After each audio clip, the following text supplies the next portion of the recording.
Welcome to the Independent Dealer Podcast with hosts Luke Godwin and Jeff Watson, a podcast by dealers for dealers. Here we go. Hello, welcome to the Independent Dealer Podcast, brought to you by Buckeye Dealership Consulting. Luke, we are going to get into our Book of the Month, Book of the Quarter, Book of the Year series, right? Yeah, something a little different, Jeff. A book I've continued to go back to, Good to Great by Jim Collins. It's just something that when I feel like something's not working right in my dealership, I like to go back, look at my notes or reread. And this time, you know what? We're going to reread with our audience, share our notes, and hopefully you get as much out of it as I've gotten over the years. And you know what? This is a time when it's hard to hire, it's hard to buy, it's hard to do all these things. And the only way for us to get better and better is to implement some of the things that are in this book. Yeah, absolutely. And there's so many great business books out there. I know you guys, we could have picked one of hundreds of books to do this on, but like Luke said, this one is so timely. It's got so many good principles in it. I've never read it in my life. And so this has been great for me. I'm listening to it and I'm reading it. So it's been a lot of really good principles. So Luke, today we're going to cover chapters 1 through 3. So if you guys are listening to this, if you've read chapters 1 through 3, great. You're going to understand what we're talking about. If you haven't, we'll try to explain it in a way so that you can understand it. Yeah. And even if you haven't read it, the first 3 chapters right now, this will give you a really good, guideline to go back and read it, because you will understand so much more about this book if you know what's coming, in my opinion. That's what, when I was in college, I used to do that. I used to read the Cliff Notes version first, and then I'd go to class, listen to the lecture, and then I knew what was going on. So, just the way I study anyway. Yeah, it's great. So Luke, set the book up for us. Give us the overall thesis that Jim Collins tries to explain to us here. What are we getting into in this book? So, the biggest thing is the right people, hiring the right people and having the right people on the bus. Then the bus being your dealership, because most of us were right now talking to other dealers. It's getting the right people on the bus, making sure they're staying there, get the wrong people off the bus, right? And also developing ourselves as leaders, learning what great leaders do, or what he calls level 5 leaders do, compared to what, just old, run-of-the-mill leader does. And I think that's the key points here are about the right people in the right spot, doing the right things. Mm-hmm. And so he sets it up in the first chapter. He says, what he and his team did is they went and researched many different companies in many different industries. And he basically said, what made 2 companies that were side by side that had the same potential to achieve the same kind of success and growth? What was it that made one company excel and have exponential returns that beat the market and beat their peers and beat the industry, as opposed to the other company that maybe floundered or failed or collapsed? And what's interesting is that when he did this research, I think to be a great company, he had to outperform the general market by like 3.5% or 3 times, I think it was. So that baseline company did that jump and stayed there for at least 15 years. Now, some of these, good companies, as he would call them, did the jump, but could not maintain it. So, and we see that in the car industry. How many people have had just a great year, right? And we said, we got on the right path, but we could not keep it where we were. Now, we all have that problem. And so I think comparing ourselves can really show us where to go if we do it the right way. And that's what Jim Collins did here. Yeah. And we see a lot of dealers where we look side to side and we're like, man, that guy's just killing it. He's doing so awesome, blah, blah, blah. And 2-3 years later, crash and burn, in fashion, they just explode or implode. And so you're right. It's about longevity and it's about that sustaining that long-term growth. What were some of the key takeaways from chapter 1, Luke? So I guess one of the biggest things is, people always thought people are your most important asset. Well, okay, but the right people are, Jeff. And I think that was a huge deal there. We always say, well, we need to hire. But hiring just to hire is kind of useless if you're not hiring the right person. Also, something that really resonated to me right now was that technology doesn't cause a transformation, right? And we're all thinking about everything that's going on right now in the car business and how technology is taking over, this, that, and other. But again, if you don't have the right people running that new technology, you're not going to automatically transform. You can go out right now and buy whatever fancy toy to put on your website or to help you buy cars. But if you don't have the right people doing it and making sure everything's done properly, it really doesn't matter. It's the technology ain't going to transform your business overnight.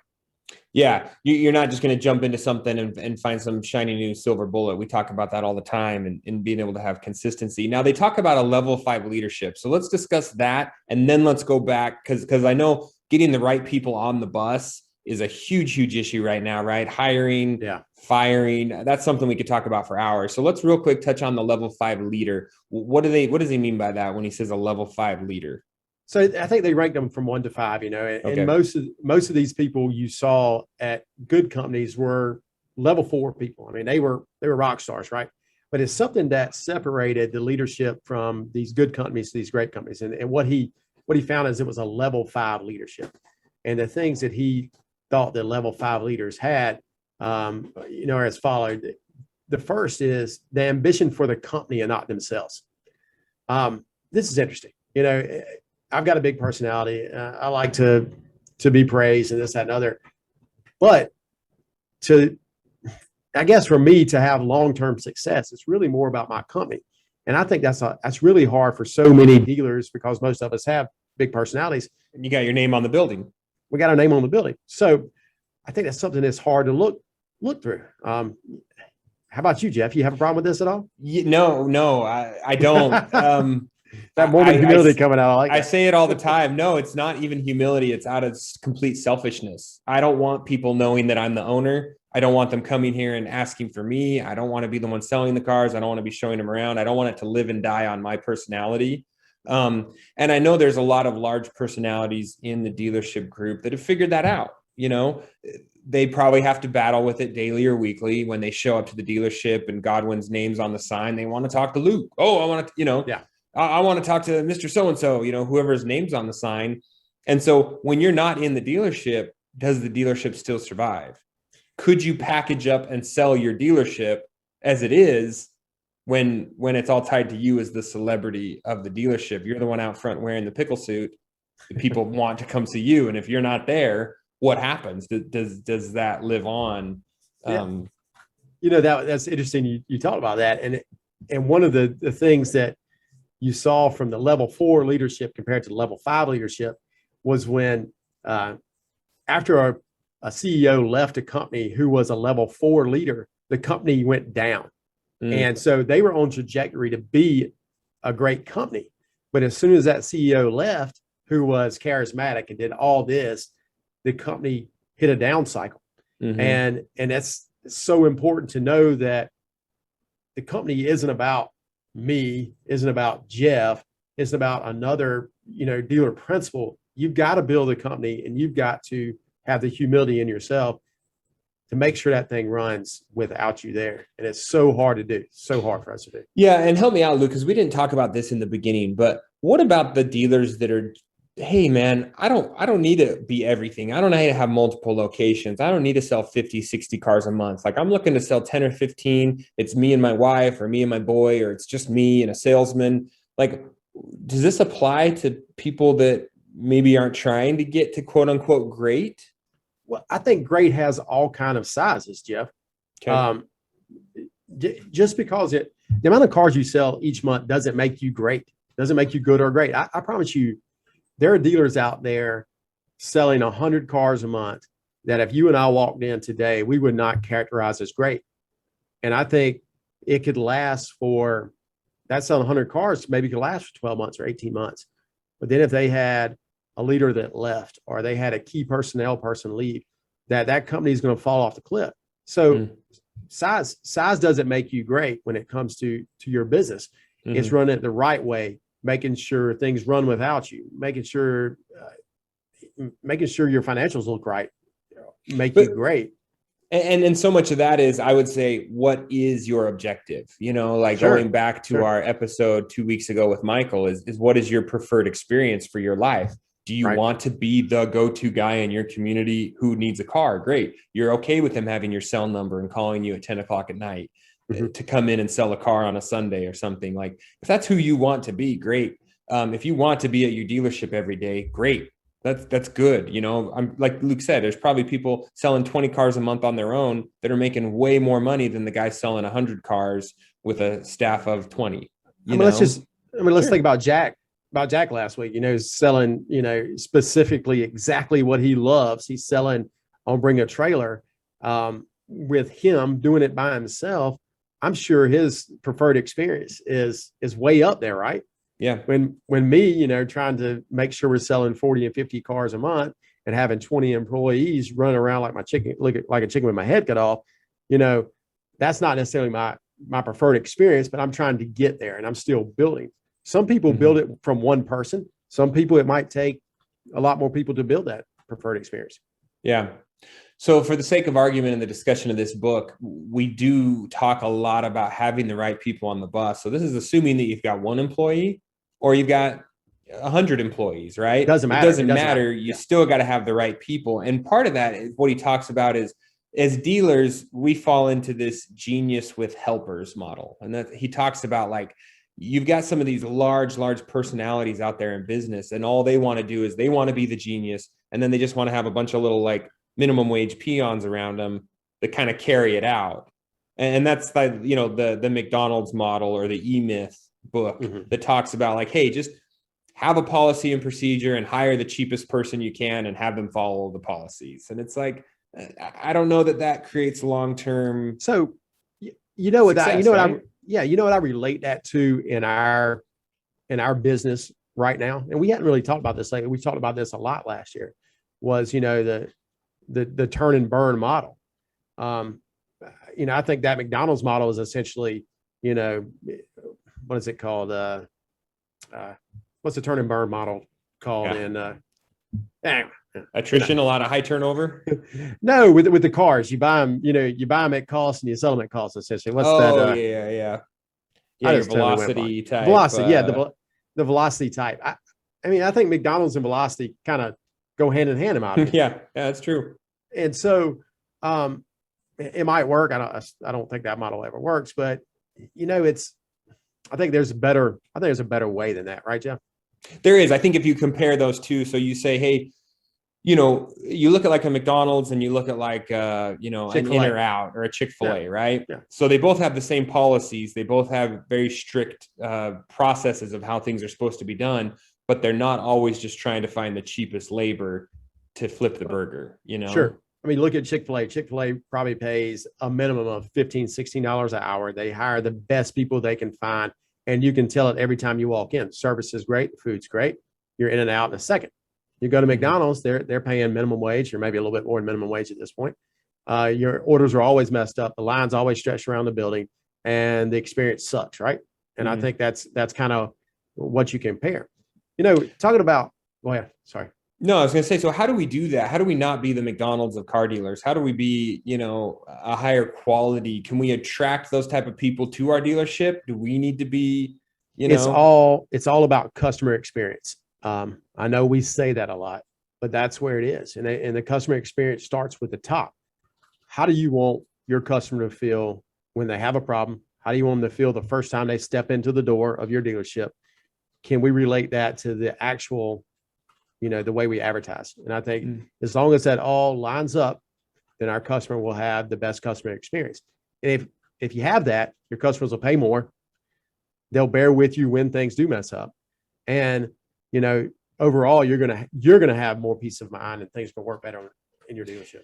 Okay, but what I want to know is, how do I get the people in my dealership to give that excellent customer experience, right? How do I get the people on my bus? How do I attract those top talented folks to my dealership they'll do better than I am? I have to be honest, I'm old, I'm grumpy, I don't like dealing with customers anymore.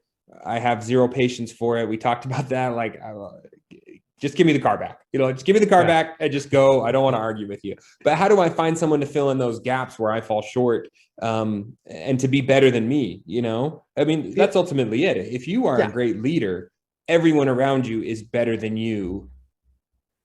at the Well, tasks that you've got to do, right? You hope. One thing that I have highlighted in our show notes here is the purpose of compensation should be to get the right person on the bus to start with, not to get the right behaviors. Now, I've talked about compensating people to get the behaviors you want for a long time. And that's how we get reviews. That's how we do this. But maybe I'm thinking about this wrong, Jeff. Maybe we should pay more up front. And I think this economy right now is probably starting to show us that if we pay more than what the market bears right now, we may hire the top talent. And if we're able to do that, we don't have to make these crazy car dealer compensation models, commission models that we've done for so long.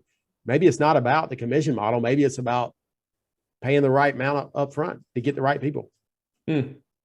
Yeah, that's super interesting. I think all of us probably have employees that, if you gave them a flat salary every single month, they would probably produce the same amount, and they would produce excellently. I'm saying they would work for you great if you just gave them a salary. You took them off hourly, you took them off commission. You just said, hey, I'm paying you X amount every month. That person is still going to perform their job to the best of their ability because they're internally motivated. They have a loyalty, they have ethics, they have this internal drive to be the best at what they do, right? And that's we have other people that I've got a hire right now that I paid top dollar to. I stole him from another place, paid him top dollar, and it is not turning out. So no matter what you pay them, they are going to produce at the level that they are internally built at. The right people will do the right things and deliver the right results, regardless of the incentive system. That's what, it was written in there. Interesting. So it's all about hiring the right person, and the right person has the right morals. They have an intrinsic internal passion to do what's right and to do their job properly. You don't have to talk to them about the way they came to work dressed that day, because every morning they wake up, they want to make sure they look good. They dress well. They're doing the right thing. So I believe that we've got to do a better job at interviewing. We've got to do a better job at focusing on what's right for our company, because whatever's right, whatever we feel is right for our company, we know it when a person walks in for an interview and talks with us for more than 10 minutes. I think we know it.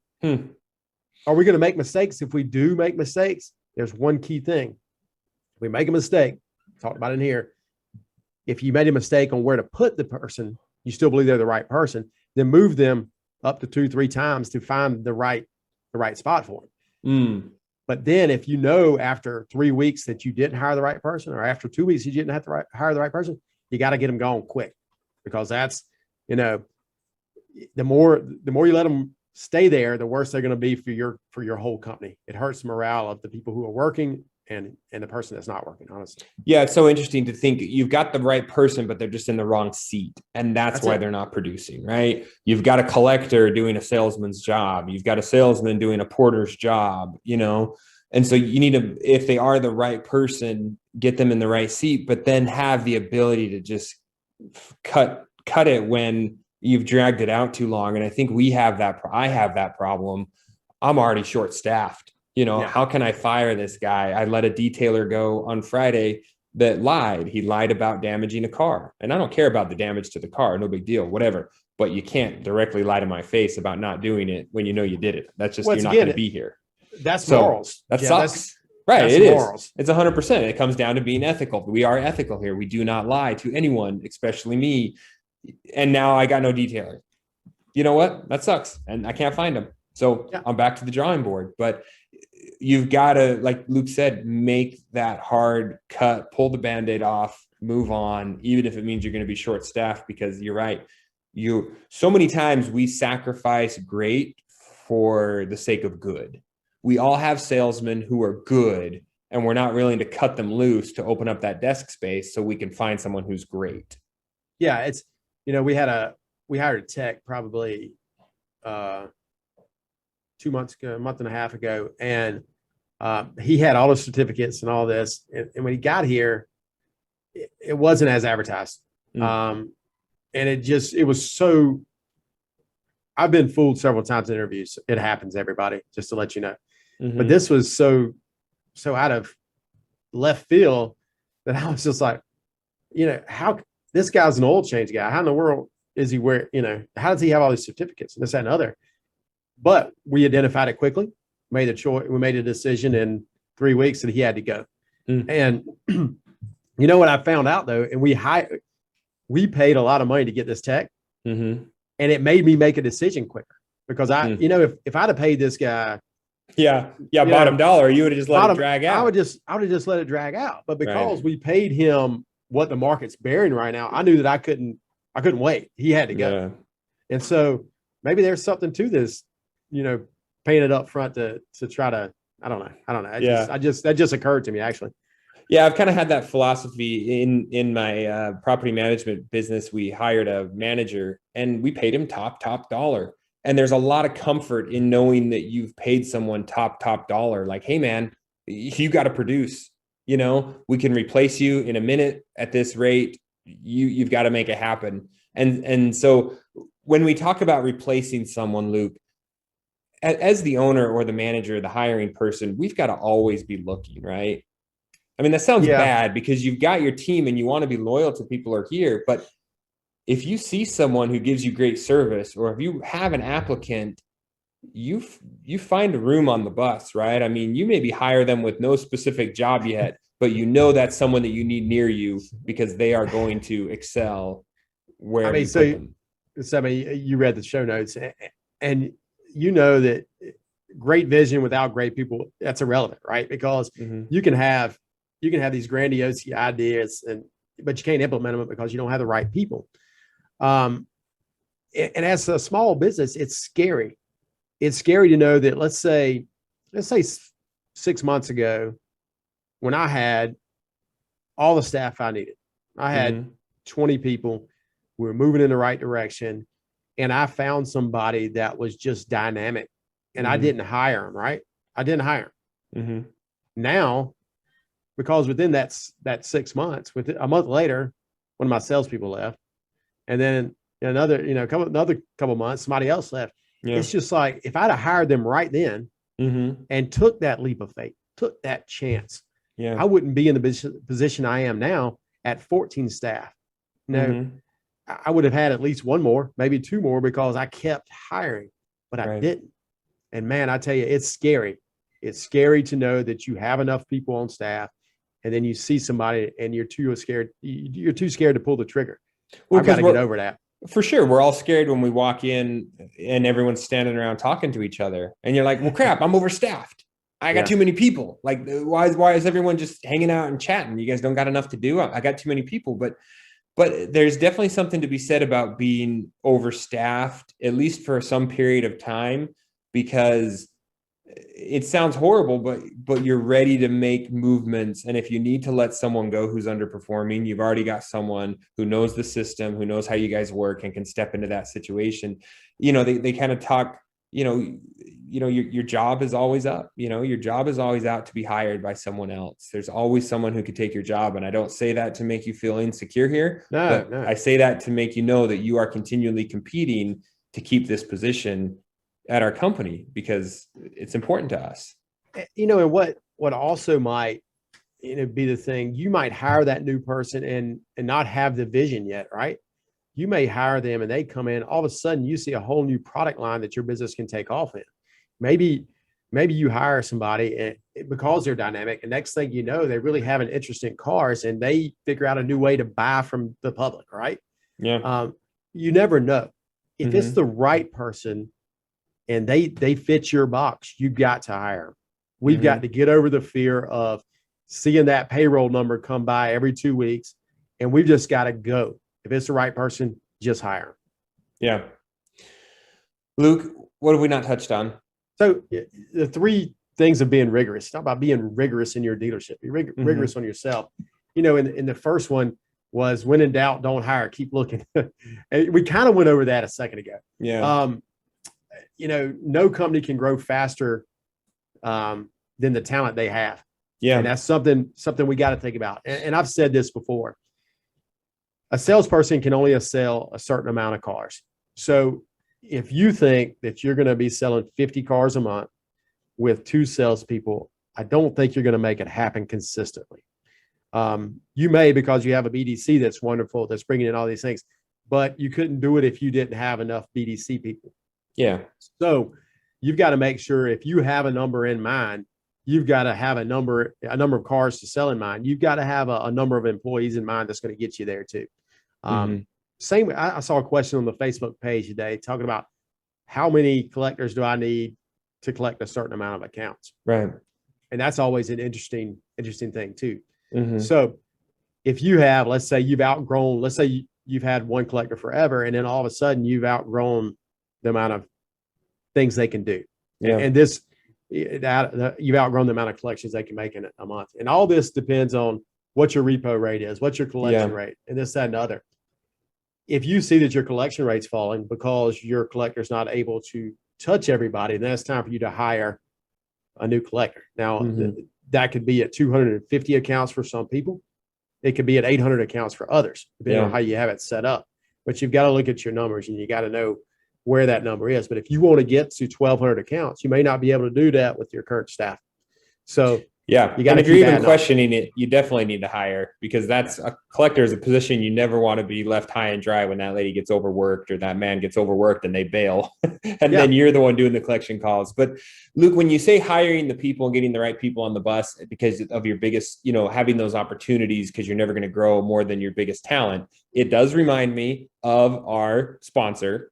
So we're going to plug Buckeye right here. They just made a couple really big hires that I think everyone has seen come across in the media releases. But Buckeye Dealership Consulting, I mean, obviously they're making some big moves more towards the consulting side, but until they start making some announcements on that, they are the go-to for reinsurance products. You guys know we've talked about it before.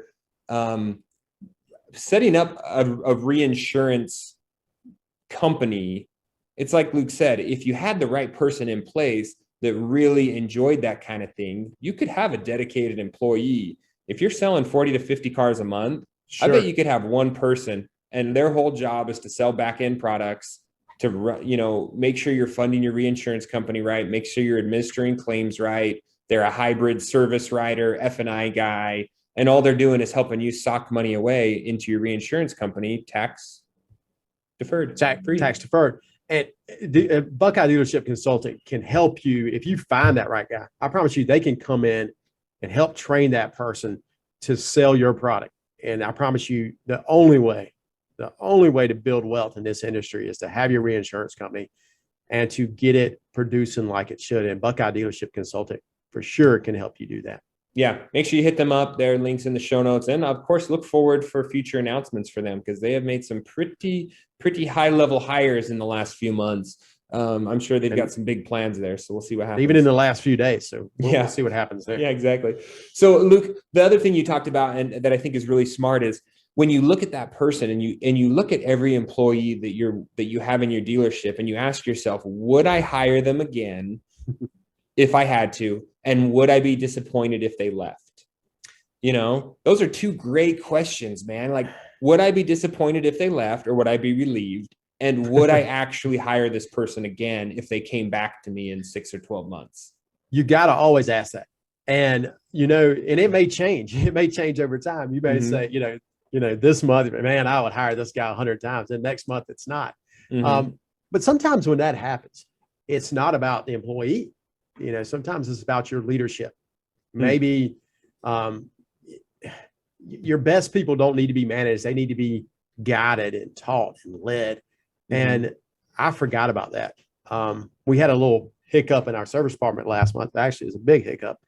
And the perfect storm happened and we lost a good bit of money, net over net. And we had really made big strides in our service department, making good money. And it was because I forgot that I needed to lead these people and I needed to guide these people. I needed to show them what they were supposed to be doing. I needed to build new processes and I didn't do it. And part of it was just me being lazy. And I got to look at myself and I got to go, I got to fix this. I got to make it better. And this month we've really done it, and our service department's bounced back, and we're going to be fine. But it's about leading the right people. It's about guiding them and making sure that they're taught by taking them to convention, by doing this, by doing that, giving them the resources that they need. Because if you don't, they're going to leave, and you don't want to lose the right people, right, Jeff? Yeah. And when you say lead, I think that's super important. And you're not managing, you're not micromanaging. It doesn't mean you're in their business saying, hey, do this, do that, do this, the other. It means, hey guys, here's my problem. Our turn time is not good. How do we get there? How do we get to a better turn time? Help me help you. Let's put some stuff in place. Let's look at some of these things that you thought you couldn't do. Now me as the owner is going to tell you, yes, we can do this, we can do that. Let me help you with this resource, or hire this person, or maybe help you streamline this process so that we can increase that turn time. You're not in their business every single day. And that's something that I have to continue to remember. As dealers, we have 1 million fires right now at our dealership, right? We have 1,000. If we really looked closely, we could be stepping on every little amber that pops up, and we'd be just driving everybody crazy because we don't like the way the front line looks. We don't like that the stickers aren't there. We don't like that this car sat too long. We don't like that this part was ordered from this vendor instead of this vendor. So we got to be careful not to micromanage those little things, because not only will it drive us freaking crazy, but it'll also drive our people crazy, and it'll push out people who are good. Good people don't like you up in their business all their time. But just sit down and talk to them and help them, guide them along. Like, hey, how can we get better? Here's what I need to see out of you. Let's talk again in 2 weeks. Let me know what you need from me. And you're right. I think it's a week or every 2 weeks, just check in with that person. I think Alexa likes to use that word, the check in. Let's check in. What are you having difficulties with? What do you think you can do better at? These are a couple of things I saw that may be part of your process that you're not doing. You're not micromanaging. You're not over managing. You're just trying to teach them. This is what I really want to see. Can I see that more often? That's it. Yeah. And how do you keep the balance if you're not micromanaging? When you get down to have those check-ins and those conversations, what you got to remember as a dealership is you do want someone who's going to argue with you, right, Luke? He talks about that in the book, right? We talk about the vigorous discussions. So you're discussing a topic to get to the best solution. You're not discussing a topic to pound down your opinion on your employees. And I think that's the big difference. If you're so dug in on your philosophy and your opinion and your way of doing it, that's not a discussion. That's just you lecturing your employees on something. So be careful that you're finding that balance of being open to new ideas. I think just thinking about him talking about the vigorous debating, man, we get that at 20 group, Jeff. When we're sitting there and maybe I came up with an idea and everybody's just, blasting it out the park because they think it's horrible, which happens a lot. I like to think about some things, but we get that. We have that management board that help keep us in check and make sure we're doing the things the right way, because there's a lot of people that have done it before differently than what we currently do. So you gotta have that sounding board. You got to be able to debate, then maybe bring that back to your managers and talk about it, and y'all debate those as well, because the more you debate, the more right ideas I think will come out of that, right? Yeah, they're gonna explain to you why it can't be done the way you think it should have been done, or why you think this thing might have been, Yeah, absolutely. And be open to change and be open to being wrong. That's the reason why Luke gets blasted in 20 group, is because he digs in so deep on certain software providers, and then everyone just likes to poke at him.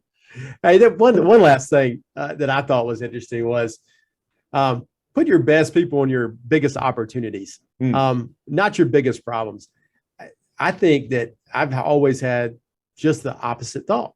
If I've got a problem, I want my best person handling it. But I guess I'm thinking about it all wrong, because there's probably opportunities that I see that I don't have time to do, that I could put somebody that really has time and do it a lot better than I can. Maybe especially with millennials, especially with younger people who understand things a lot better than I do when it comes to technology. Maybe by using them to develop those new opportunities to buy cars online, to do whatever, maybe I can get better at maybe market it better online. Yeah. Is sourcing your biggest opportunity, buying the car right up front. And maybe that's where you got to focus all your talent. Whereas at dealerships, we focus all our talent on the sales team. We're paying them high dollar. Or is it recon? I mean, why does a B-level tech or an A-level tech get paid less than your salesman gets paid. You know what I'm saying?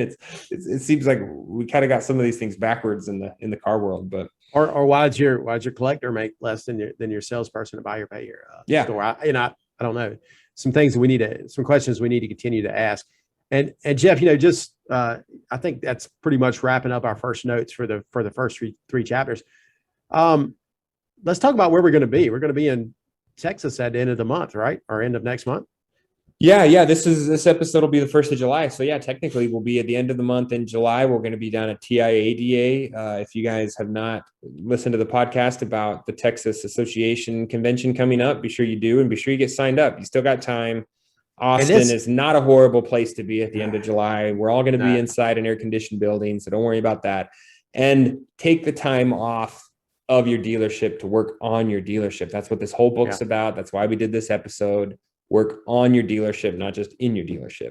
Yeah, and actually we got the names of the people that are going to be on our live podcast panel, and it's really exciting. There's some people who are really heavy hitters when it comes to sourcing inventory differently than what we currently know as sourcing inventory. So I think it's going to bring a lot to the table from inventory purchasing side, and there's going to be a lot to learn there. So Tuesday morning session, 9 a.m. Be there. Yeah. And if you can't make it, it's going to be a podcast. We're going to put it out there for everybody. But man, we encourage you to be there. A lot of networking, all kind of stuff that's going to make your dealership go from good to great, I believe. Yep. Awesome, Luke. Talk to you next week. Yep. So glad you joined us. Please take a minute to leave us a review and share this podcast with a friend. The Independent Dealer Podcast. Dealers helping dealers.